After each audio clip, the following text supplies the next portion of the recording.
कबीर का जन्म 1398 में बनारस में हुआ था। लोग इनको कबीर साहब, संत कबीर, कबीर दास आदि नामों से पुकारा करते थे। वह एक सफल समाज सुधारक, महान कवि, महान परिवर्तन वाले व्यक्ति के रूप में ख्याति पाई। भारत में जब भी भाषा, संस्कृत आदि की चर्चा होती है, कबीर का नाम सबसे ऊपर आता है। इनके नाम से कबीर पंथ नामक संप्रदाय भी प्रचलित है। कबीर पंथी इन्हें एक अलौकिक अवतारी पुरुष मानते हैं। इस विषय में निर्णय करते समय जनश्रुति, संप्रदाय ग्रंथ, अनेक रचनाओं के सहारे कबीर को एक चमत्कारी पुरुष के रूप में माना जाता है। कबीर मध्यकालीन भारत के एकमात्र ऐसे कवि हैं जो जीवन काल तक समाज और लोगों के बीच में कुरीतियों को अपने दोहों के द्वारा उस पर आघात किया करते थे। वह कर्म प्रधान समाज के निर्माण हेतु उपदेश दोहे का संदेश दिया करते थे। उन्होंने जीवन में कई ऐसे उपदेश दिए हैं जिन्हें अपनाकर व्यक्ति या राजा समाज में सुधार लाए। कबीर दास के जन्म के बारे में बहुत सारे लोगों की कहानियां हैं। कबीर पंथियों का मानना है कि कबीर का जन्म काशी में लहर तारा तालाब में कमल के ऊपर बालक के रूप में हुआ था। कुछ लोगों का मानना है कि वह जन्म से मुसलमान थे और युवावस्था में स्वामी आनंद के प्रभाव से उन्होंने हिंदू धर्म की बातें सीखी। कहानियां कहती है कि रात के समय पंचगंगा घाट की सीढ़ियों पर गिरे पड़े थे।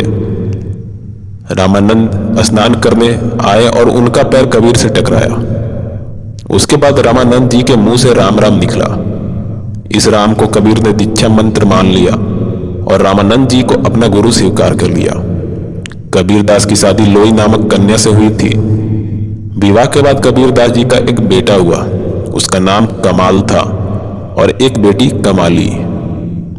कबीर दास ने खुद कभी कोई ग्रंथ नहीं लिखा क्योंकि वह अनपढ़ थे, इसलिए अपने उपदेशों के दोहे के द्वारा मुख से बोला करते थे, जिसके बाद उनके शिष्य उसे लिखा करते थे। कबीर दास किसी धर्म को नहीं मानते थे। वह सभी धर्मों के अच्छे विचारों को अपनाने में विश्वास रखते थे। इसी वजह से हिंदुओं और मुसलमान में बराबर से प्रचलित थे। कबीर दास को अनेक भाषाओं का ज्ञान था और साधु संतों के जगह जगह घूमा करते थे। कबीर दास अपनी स्थानीय भाषा में लोगों को समझाते और उपदेश देते थे। कबीर ने गुरु का स्थान भगवान से ऊपर बताया। कबीर दास हमेशा सत्य बोलने वाले, निडर और निर्भीक व्यक्ति थे। कबीर दास के जन्म के समय भारत की राजनीतिक, सामाजिक, आर्थिक, धार्मिक स्थिति की झलक उनके दोहे से मिलती है। दोहे से पता चलता है कि उस समय की स्थिति गंभीर थी और शोचनीय थी। एक और मुसलमान शासकों की धर्मांतता से समाज परेशान थी, दूसरी तरफ हिंदू धर्म के विधि विधान और पाखंड से लोगों का शोषण किया जा रहा था। जनता में भक्ति भावनाओं का अभाव था।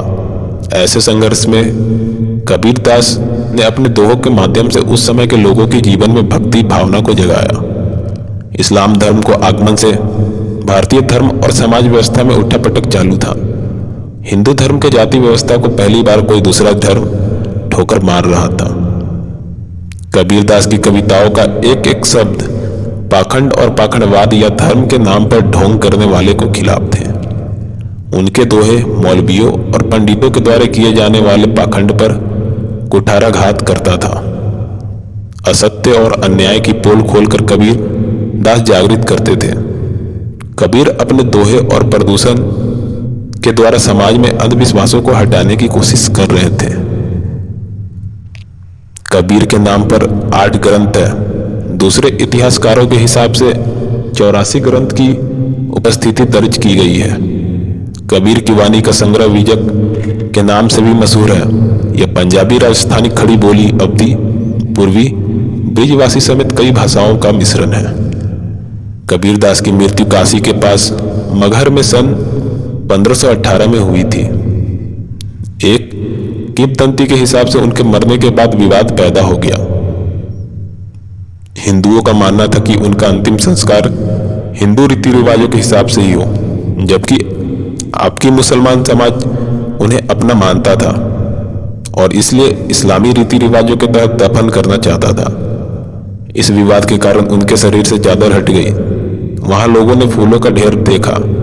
आधे फूल हिंदुओं को दे दिए गए, आधे फूल मुसलमान को दे दिए गए। उन फूलों को अपने अपने रीति रिवाजों से अंतिम संस्कार किया गया।